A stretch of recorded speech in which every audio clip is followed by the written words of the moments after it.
Ini kuncinya hidupmu bernilai. Hidup kita berharga. Hidup kita bahagia. Cara untuk hidup bahagia apa? Yang pertama apa? Actively meditate. Meditate itu apa? Tenangkan pikiran, bersihkan pikiran. Karena kuncinya ketenteraman hidupmu kan ada di pikiran. Kalau kamu bisa menenangkan, menjinakkan pikiran, taklukkan pikiranmu, hidupmu lebih nyaman. Latihan. Ya antara lain pakai meditasi. Meditasi itu kan untuk menjinakkan pikiranmu biar tidak liar. Kamu disuruh berpikir positif, disuruh berpikir aktif, disuruh berpikir kreatif. Itu kuncinya adalah menjinakkan pikiran. Maka actively meditate.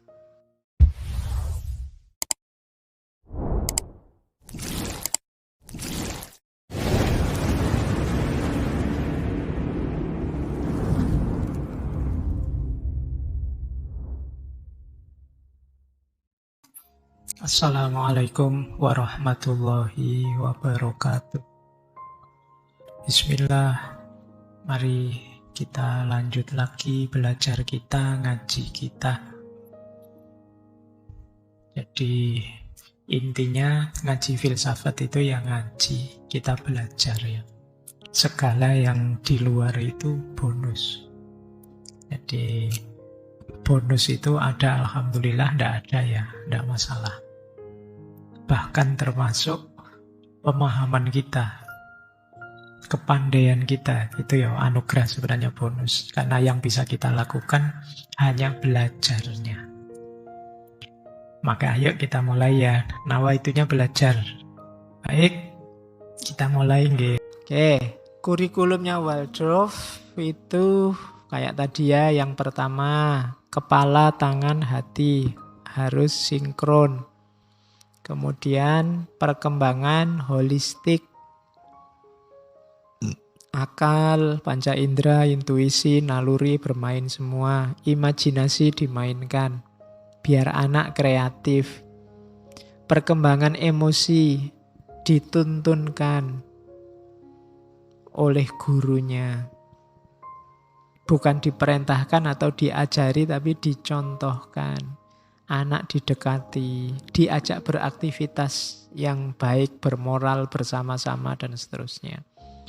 Jadi perkembangan spiritual dilatih melalui peniruan guru, rasa hormat pada anak-anak, pada alam, pada materi, pada makanan. Ini kan nanti anak kalau sejak kecil dilatih saling menghargai atau menghargai apapun, ya otomatis dia hidup dalam kehormatan dan menghargai yang lain.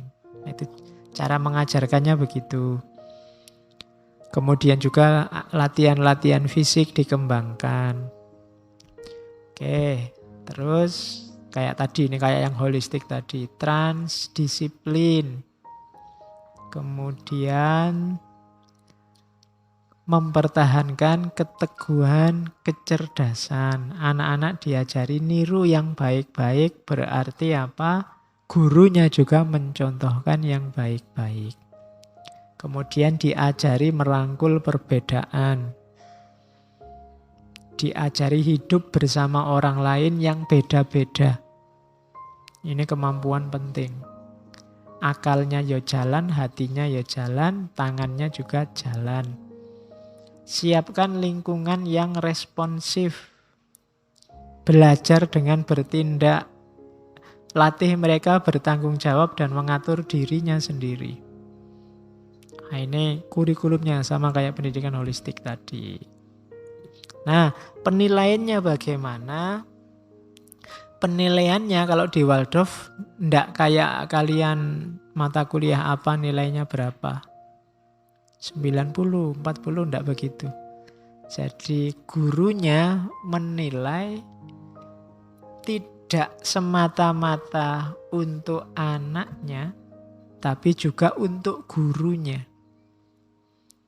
Jadi guru ini ngerti anak ini kapasitasnya apa, punya kemampuan apa, sekarang sampai di mana. Kalau anak ini kemampuannya sampai di sini, berarti aku harus melakukan apa.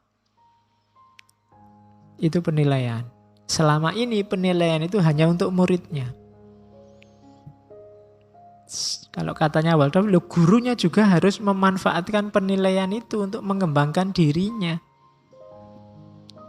Sehingga dia ngerti anak ini harus dikembangkan kemana lagi, potensinya apa, yang harus digenjot apa.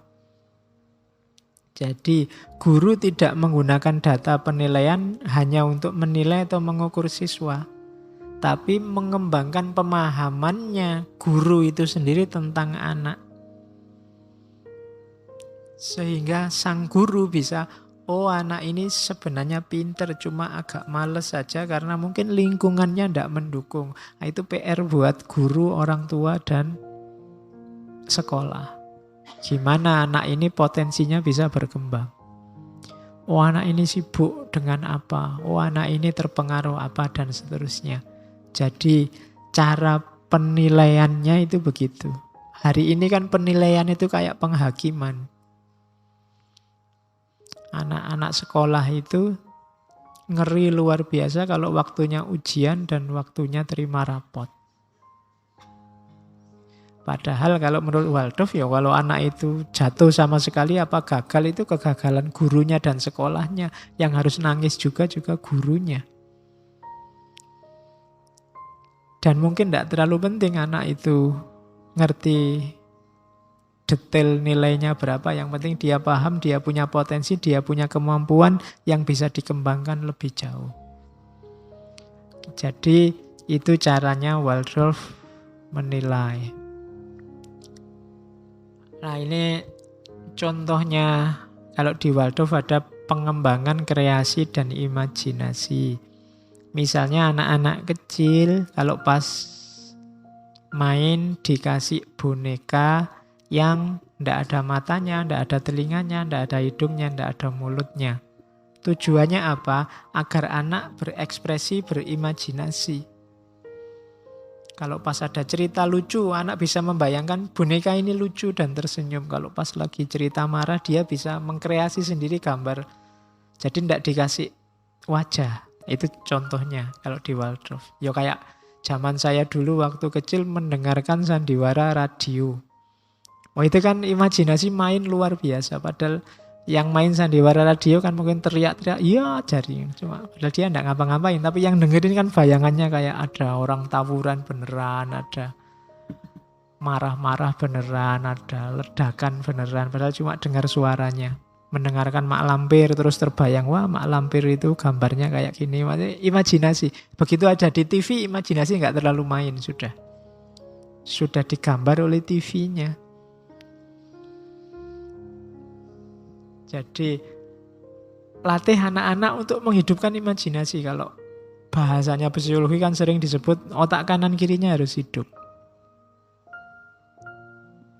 Jangan cuma pinter pelajaran, tidak bisa imajinasi. Nanti paling dia bisa jadi pegawai saja, tidak kreatif.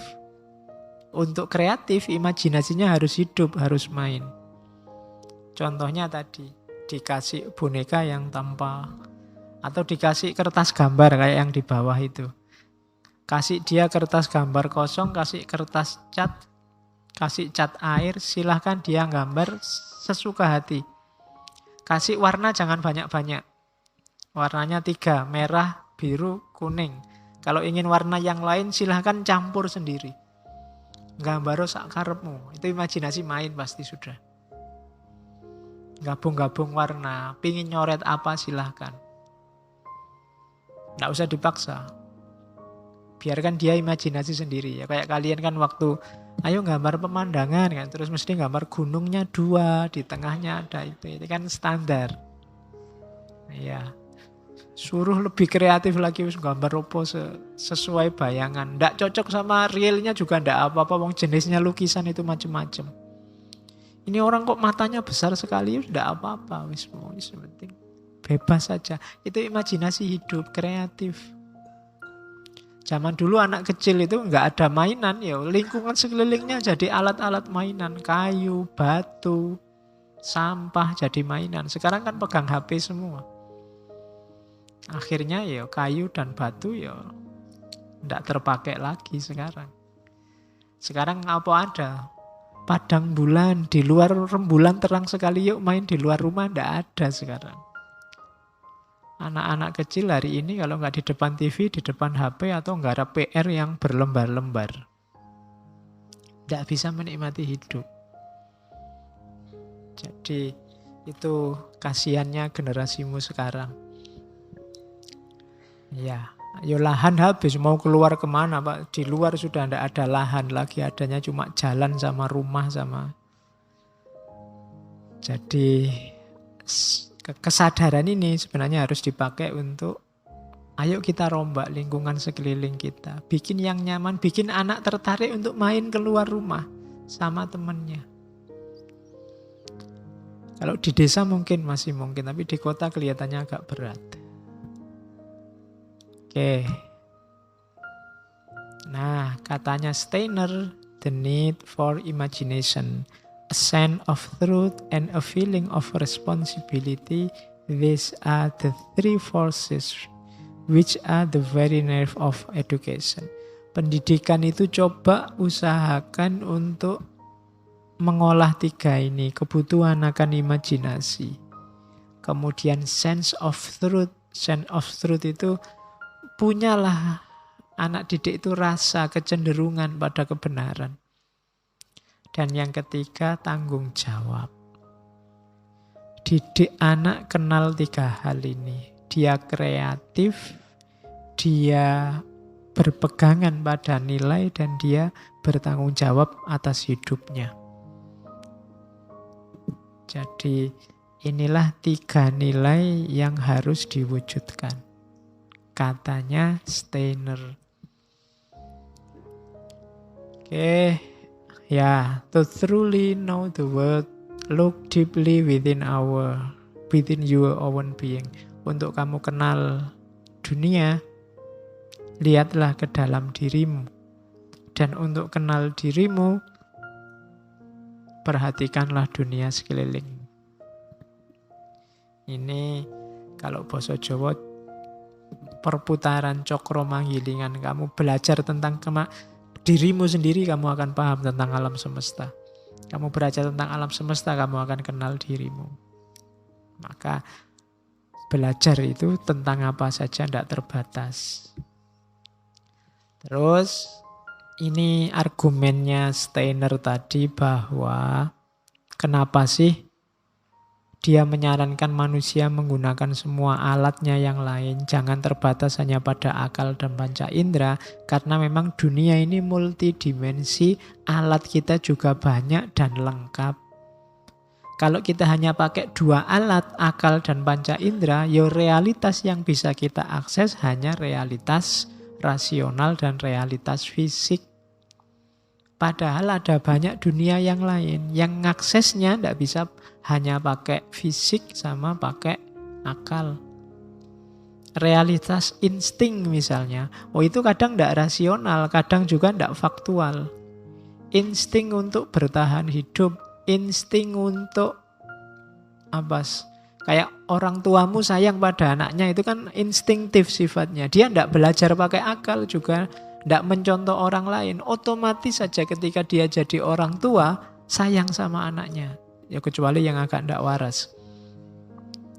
Ya kan? Kayak kalian yang cowok suka sama yang perempuan, suka sama yang cewek. Ini kan sifatnya instingtif. Itu kamu nggak pernah mikir, nggak pernah belajar, nggak juga niru orang lain. Tiba-tiba saja kamu punya kecenderungan suka sama lawan jenismu.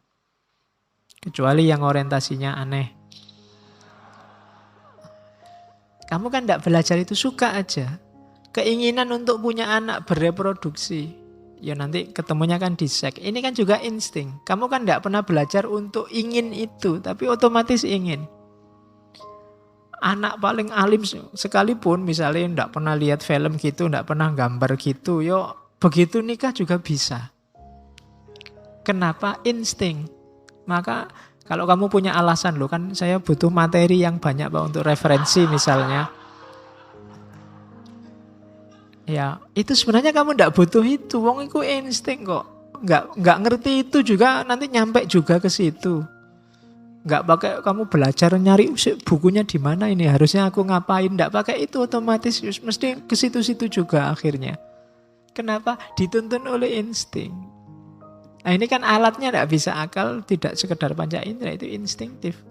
Si mbahmu itu tidak pernah lihat video, tidak pernah lihat film-film gitu, anaknya juga banyak.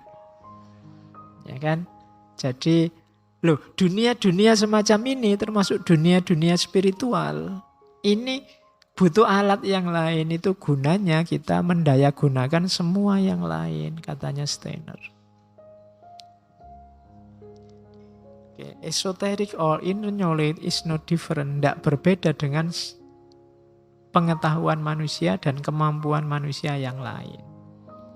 Dia akan jadi misteri. Misterinya itu bukan karena dia memang dunia yang misterius, tapi karena kita tidak tahu. Kayak dia menyontohkan dunia tulis-menulis. Bagi orang yang tidak pernah nulis, dunia menulis itu dunia yang misterius dan susah. Tapi bagi yang ngerti ya biasa saja. Maka alam gaib, alam spiritual, dunia rohaniah itu kelihatan jauh sama kita karena kita tidak menguasai. Kalau sudah kita kuasai sebenarnya sama aja kayak kita menguasai dunia fisik. Itu katanya Steiner. Maka daya gunakan semua potensimu. Nah, observe the children, actively meditation, follow your intuition, work so that all your actions are worthy of imitation. Ini kuncinya hidupmu bernilai. Hidup kita berharga. Hidup kita bahagia. Cara untuk hidup bahagia apa? Yang pertama apa? Observe the children. Lihatlah dan tirulah anak-anak. Anak-anak itu nothing tulus. Hidupnya murni. Kadang-kadang konflik tapi seketika itu juga bisa rekonsiliasi. Habis nangis langsung ketawa, tidak masalah. Itu anak kecil. Setelah tawuran terus janjian besok main lagi. Loh ya kan, anak kecil kan begitu. Kalau orang dewasa tidak bisa. Tawuran bisa berbulan-bulan, bertahun-tahun, 5 tahun sampai pemilu yang akan datang. Kalau anak kecil tidak. Maka observe the children. Terus actively meditate. Ya Steiner ini kan dia suka tradisi timur. Meditate itu ya tidak harus kamu semedi kayak orang-orang zaman dulu. Meditate itu apa? Tenangkan pikiran, bersihkan pikiran. Karena kuncinya ketenteraman hidupmu kan ada di pikiran. Kalau kamu bisa menenangkan, menjinakkan pikiran, taklukkan pikiranmu, hidupmu lebih nyaman. Kadang-kadang kamu harus mikir kapan dan di mana saja kamu tidak menguasai. Begitu kamu sedih, urusan kuliah, sampai kamu pulang, sampai kamu sama pacarmu, sampai kamu ngapain aja, urusan kuliah itu masuk, terbawa kesedihan. Kamu tidak bisa ngontrol, sudahlah urusan kuliah tak pikir di kampus saja, nanti di kos-kosan ya mikir yang lain. Kamu tidak bisa, berarti kamu belum menguasai pikiranmu. Latihan, ya antara lain pakai meditasi. Meditasi itu kan untuk menjinakkan pikiranmu biar tidak liar. Kamu disuruh berpikir positif, disuruh berpikir aktif, disuruh berpikir kreatif. Itu kuncinya adalah menjinakkan pikiran, maka actively meditate. Terus follow your intuition. Kenapa kok enggak akal kita yang disuruh kita ikutin? Enggak, katanya Steiner, intuisi. Cuma ya berarti apa? Intuisi kita harus jernih dan tajam dulu. Latihan menjernihkan intuisi. Kayak tadi saya bilang rasa, firasat. Ini kan lebih menyetir hidup kita. Akal itu gampang termanipulasi. Maka follow your intuition. Ikuti intuisimu. Mana menurutmu yang lebih baik? Karena dalam hidup ini kadang-kadang kita tidak berhadapan dengan yang baik dan jelek. Kalau yang baik dan jelek milihnya gampang. Tapi banyak kita berhadapan sering dengan yang baik dan yang baik. Enaknya sekarang baca buku apa main ke rumah teman. Ini kan sama-sama baik. Yang satu kebaikan sosial, yang satu kebaikan individual. Perintahnya Steiner, follow your intuition. Mana yang kamu lebih cenderung kemana? Intuisimu lebih mengerahkan kemana? Podo api calon presiden A yo apik, yang B juga apik, sama-sama bagusnya. Follow your intuition. Kalau dicari argumen pakai akal biasanya terus ndak fair. Yang kamu suka kamu cari baik-baiknya saja, yang ndak suka kamu cari jelek-jeleknya saja. Sudahlah, follow your intuition. Monggo milih sesuai intuisimu. Dua hal yang sama-sama baik. Work so that all your action are worthy of imitation. Lakukan apapun, mungkin kamu susah ngukur baik buruknya di mana. Yang penting menurutmu yang kamu lakukan itu pantas ditiru oleh orang lain. Itu berarti baik. Kuncinya gampang katanya Steiner. Kamu mau ngaji, menurutmu kalau orang ngaji baik. Jadi berarti apa? Yang kamu lakukan pantas ditiru orang lain. Kuncinya di situ. Lakukan segala hal yang menurutmu pantas ditiru oleh orang lain. Kalau tidak pantas, jangan. Makanya katanya Nabi, wal ismu, yang namanya dosa itu mahaka fi sodrika wa karihta ayat toli'a alaihinnas. Dosa itu yang hatimu agak gamang, tidak mantep, terus kamu tidak suka orang lain lihat. Kamu benci kalau orang lain tahu kamu melakukan itu. Kemungkinan besar yang kamu lakukan itu dosa. Jadi mungkin kita ndak ahli fikih, maka Nabi ngasih rumusan instan. Sopo ngerti, satu ketika kamu bingung, aku melakukan ini dosa ndak ya? Tapi kalau kamu haka fisodrika wakarih ta'ayatoli ahli, kamu ndak suka orang lihat itu. Pertanyaannya gampang, kalau orang lain tahu kamu melakukan itu, kamu suka ndak? Kalau kamu ndak suka, berarti itu sesuatu yang salah atau kemungkinan itu dosa.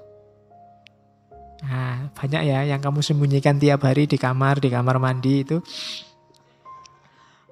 Nah, itu kalau kamu tanya, ini boleh ndak Pak? Baik atau buruk ndak Pak? Coba kalau orang lain tahu kamu begitu, itu baik ndak? Oh iya Pak, kalau orang lain tahu yang saya lakukan ini, orang lain akan bilang, itu biasa anak muda. Oh berarti ndak apa-apa. Tapi kalau orang lain tahu terus, wah saya malu Pak kalau orang lain tahu. Oh berarti kamu melakukan sesuatu yang salah. Jadi ada rumus worthy of imitation apa ndak? Terus masih ada ya, tak pikir sudah selesai. Most action derive not from your own initiative. Sebagian besar tindakanmu itu bukan inisiatifmu, tapi dari situasi keluargamu, dari pendidikanmu, dari kewajibanmu, dan lain sebagainya. You must therefore give up a little time. Kasih waktu untuk dirimu, kasih space untuk dirimu sedikit saja untuk melakukan tindakan sesuai dengan keinginanmu yang murni. Selama ini hidupmu selalu disetir oleh apapun institusi nilai di sekelilingmu. Sekali-sekali bebaskan dirimu, lakukan sesuatu yang itu murni keinginanmu, bukan karena disuruh orang lain, bukan karena disetir orang lain. Nah, ini termasuk salah satu filsafat kebebasannya Steiner.